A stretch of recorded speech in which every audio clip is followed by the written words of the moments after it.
Good morning all of you.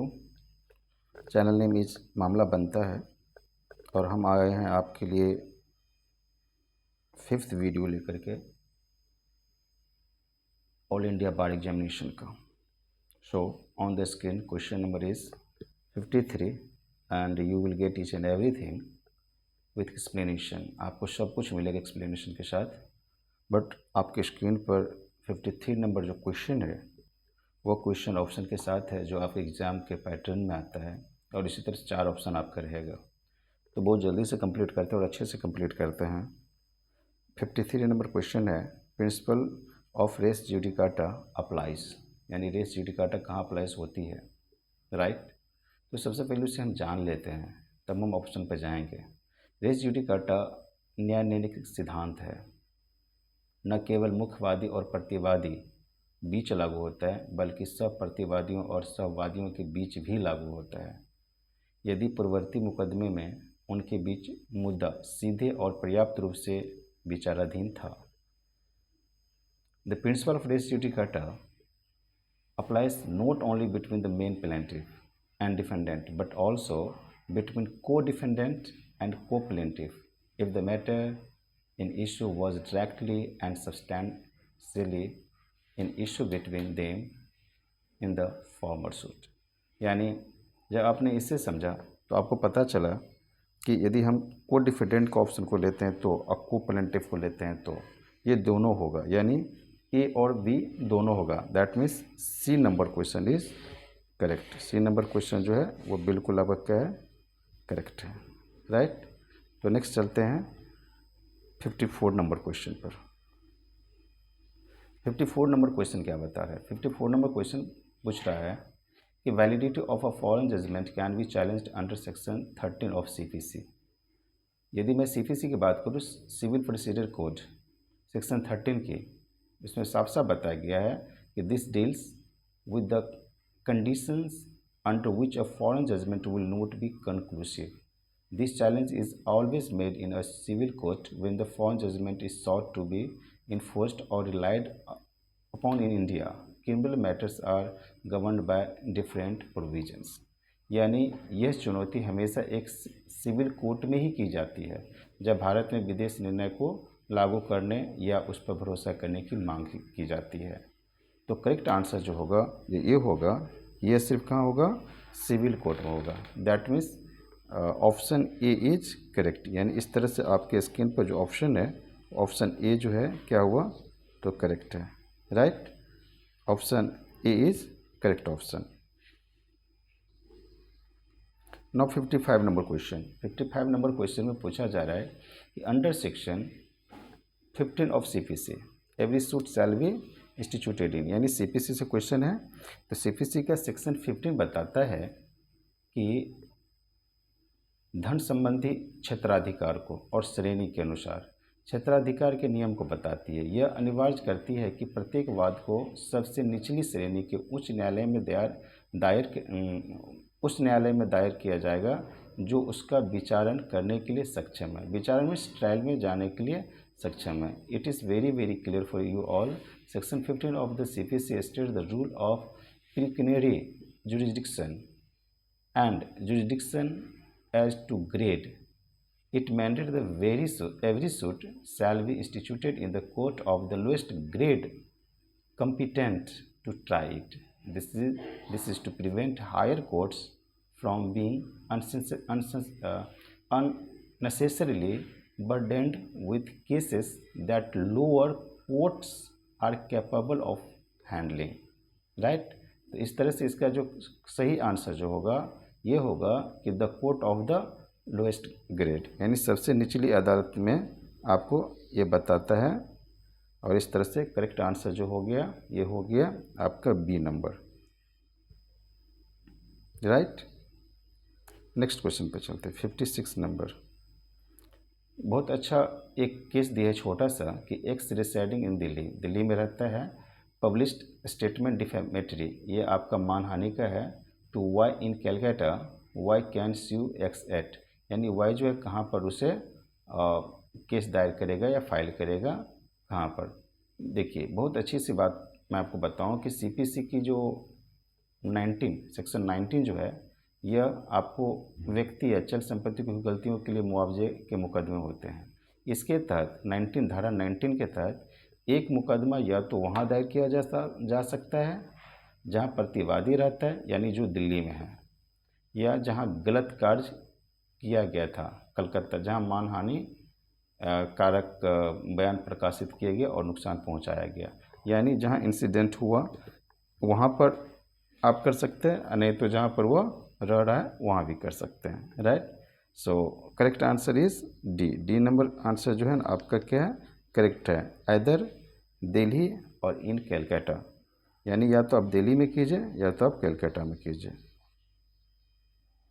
57 number is a suit for damages for breach of contract can be filed at a place। यह question जो है आपका CPC की धारा 20 को बताता है और यह कॉन्ट्रैक्ट एक्ट के अनुसार भी आप जा सकते हैं कि ब्रीच ऑफ कॉन्ट्रैक्ट मीन्स होता है कि कॉन्ट्रैक्ट को भंग करना यानी टूट जाना। राइट, जो आप किसी के साथ कॉन्ट्रैक्ट करते हैं उसके अनुसार है। Right, as per section 20 of CPC, a suit can be instituted where the cause of action wholly or in part arises, मतलब पूरे के पूरे हो या उसका कुछ आंशिक रूप से हो। इन अ कॉन्ट्रैक्ट, यानी जो कॉन्ट्रैक्ट है वह contract the cause of action arises both where the contract was made and where it was be performed और वेयर द ब्रीच अकर्ड, यानी जहाँ पर यह इस तरह का उल्लंघन होता है अनुबंध का या तो जहाँ पर अनुबंध तैयार किया जाता है। Right, so first answer option है आपके where the contract was made, and second option दिया है where the contract was to be performed और ब्रीच अकर्ड।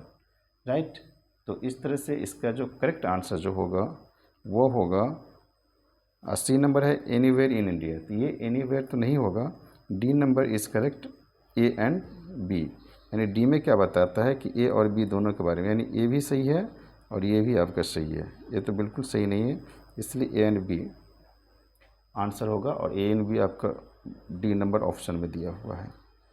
नेक्स्ट क्वेश्चन की तरफ चलते हैं। 58 number question is in every plant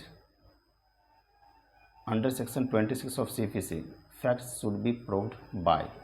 यदि मैं CPC की 26 की बात करूं तो यह जब कोई भी फैक्ट को आप प्रूव करते हैं तो आपसे मांगा जाता है कोर्ट में कि हम क्या करते हैं, उसको एफिडेविट बना के देते हैं कि हम जो कुछ तथ्य बताते हैं, जो कुछ भी बता रहे हैं वो हमारे अनुसार क्या है, सही है, और आप उस पर क्या करते हैं, साइन भी कर देते हैं।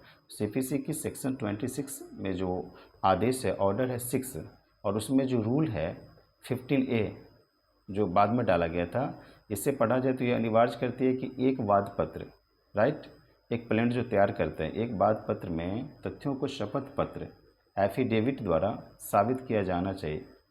यह किए गए कथनों की सत्यता सुनिश्चित करने के लिए एक प्रक्रियात्मक आवश्यक है।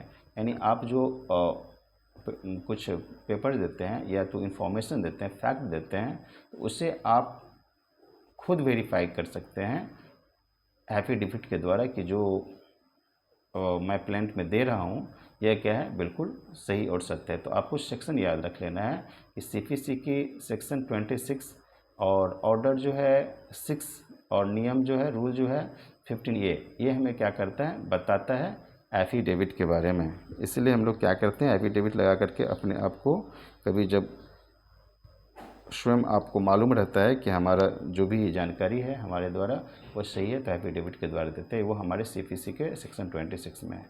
Right, now next question is 59 number question, which of the following is correct of the standard form contract. Right, contract के स्टैंडर्ड फॉर्म बताया जा रहे थे, इसमें ऑप्शन को ही आप देख लें। It is a valid contract, only part has no choice but to accept and sign the contract। तो कॉन्ट्रैक्ट कभी भी होना चाहिए तो वो वैलिड होना चाहिए। इनवैलिड कॉन्ट्रैक्ट पर आप साइन करने के बाद भी वो कॉन्ट्रैक्ट सही नहीं होगा। और one party has no choice but to accept and sign the contract, ये दोनों को दोनों जो बताता है वो करेक्ट बताते हैं, उसका चॉइस नहीं, लेकिन उन्होंने क्या किया, उस पर साइन किया। तो साइन आपका क्या बताता है, वो आपको एक्सेप्टेंस को बताता है। राइट, तो मैं आपको बता दूं कि एक मानक प्रपत्र अनुबंध है जिसको स्टैंडर्ड फॉर्म कॉन्ट्रैक्ट बोलते हैं, ये वास्तव में एक वैध अनुबंध होता है, वैलिड होता है, लेकिन इसके या तो स्वीकार करो या छोड़ दो, टेक ऑफ कर दो, टेक इट कर दो या लीव इट कर दो। इस नेचर में क्या होता है, एक पक्ष के पास अक्सर इसे स्वीकार करने और हस्ताक्षर करने के अलावा कोई वास्तविक विकल्प नहीं होता है। यदि वह माल या सेवाएं जो गुड्स है या तो सर्विसेज है चाहता है, हालांकि सहमति इस तरह दी जाती है कि कुछ संदर्भ में सहमति की स्वतंत्रता पर बहस हो सकती है, लेकिन कानूनी रूप से इसे वैध माना जाएगा, लीगली माना जाएगा, और जब तक अन्यथा साबित न हो, साबित भी करना पड़ेगा, उदाहरण के लिए कि कभी कोई जोर जबरदस्ती से उस पर साइन न करवाया गया हो, राइट। इस तरह से यदि हम इसकी ऑप्शन को, करेक्ट ऑप्शन को देखते हैं तो both 1 and B is correct, right. Now next question number is 60 number question. As a general rule an agreement made without consideration is. आपको सबसे पहले बता दूं कि जो कॉन्ट्रैक्ट एक्ट है 1972, इंडियन कॉन्ट्रैक्ट एक्ट ये बताता है कि जब कभी भी आप कोई अनुबंध करते हैं, कॉन्ट्रैक्ट करते हैं, उसमें जो है आपको कंसिडरेशन यानी कोई ना कोई वैल्यू या लेन देन होना चाहिए। कॉन्ट्रैक्ट किसी बातों को लेकर नहीं हो जाती है कि मन ही मन में मैं फ्यूचर में ऐसे करने वाला हूँ तो ऐसा होगा, ऐसा नहीं होता है। उसमें कंसिडरेशन ज़रूर रहता है। तो प्रतिफल का होना बिल्कुल अनिवार्य है, और यदि वो प्रतिफल नहीं रहता है तो वो कॉन्ट्रैक्ट जो है वो शून्य माना जाता है। तो जो विदाउट कंसिडरेशन है वो क्या होगा, आंसर वाइड हो जाएगा। बिल्कुल ये आपका A number question is, option is सही, करेक्ट, राइट। ए जो है करेक्ट होगा, विदाउट कंसिडरेशन वाइड हो जाएगा और विथ कंसिडरेशन वैलिड हो जाएगा। यानी यदि कंसिडरेशन है तो उसमें आपको वो कॉन्ट्रैक्ट सही माना जाएगा। यानी यदि उसमें साफ साफ लिखा है कि आपने ये लोगे तो इतना रुपया दोगे या तो आप वो सामान दोगे, वही होता है consideration, right. Next question is a contingent agreement based on an impossible event under section 36 is.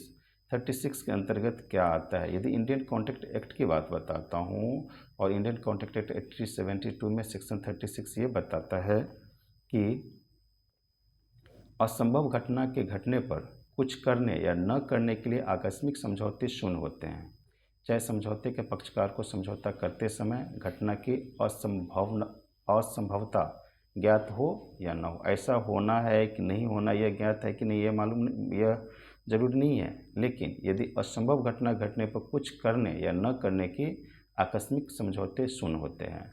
So correct option is void, A number is correct. आपका जो करेक्ट होगा वो वाइड होगा, A is correct. The consensus ad idem means.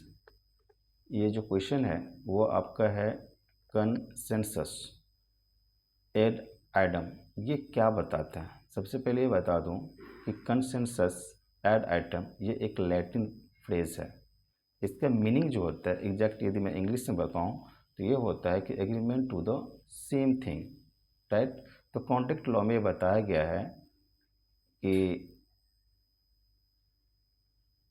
Consensus add item जो होता है ये refer करता है mutual understanding and agreement between parties regarding the term and subjects matter of a contract. यानी पार्टीज मिस हो गए दोनों पार्टी, जो कॉन्ट्रैक्ट करता है और जो एक्सेप्ट करता है, राइट। दोनों पार्टी का आपसी जो सब्जेक्ट है और टर्म कंडीशन है वो एक्सेप्ट करना, वही बताता है, यानी एग्रीमेंट के बीच में जो कुछ भी करता है। सो करेक्ट ऑप्शन इसमें क्या हो जाएगा कि meeting of minds upon the same thing in the same sense. यानी दोनों को जो कॉन्ट्रैक्ट किया जा रहा है वो दोनों कॉन्ट्रैक्ट पार्टीज, वो दोनों पार्टी को क्या करना चाहिए, ये बात को जानकारी होना चाहिए कि हम दोनों सेम सेंस और सेम थिंग से कॉन्टैक्ट कर रहे हैं। Now next question is in famous Carlill versus carbolic Smoke Ball company, ये केस दिया गया है। इस केस में बताया गया है कि the honourable court held that the contract was accepted on B. Carlill बनाम कार्बोलिक स्मोक बॉल कंपनी के ऐतिहासिक मामले में न्यायालय ने फैसला सुनाया कि विज्ञापन एक तरफा प्रस्ताव था जिसे श्रीमती कार्लिल द्वारा प्रस्ताव में निर्दिष्ट शर्तों, अब निर्दिष्ट शर्तों क्या था कि निर्देश के अनुसार था कि स्मोक बॉल का उपयोग करना के प्रदर्शन से स्वीकार कर लिया गया था। तो यहाँ पर स्वीकृति की किसी पूर्व सूचना की आवश्यकता नहीं थी। दैट मीन्स एक्टेड अपॉन, यह साफ साफ बताया गया कि यहाँ पर जो है स्वीकृति की किसी पूर्ण सूचना की आवश्यकता ही नहीं थी। जो एक्ट किया गया था वो एक्टेड अपॉन था, यानी एक्ट एक्सेप्टेबल था। So correct option is B number.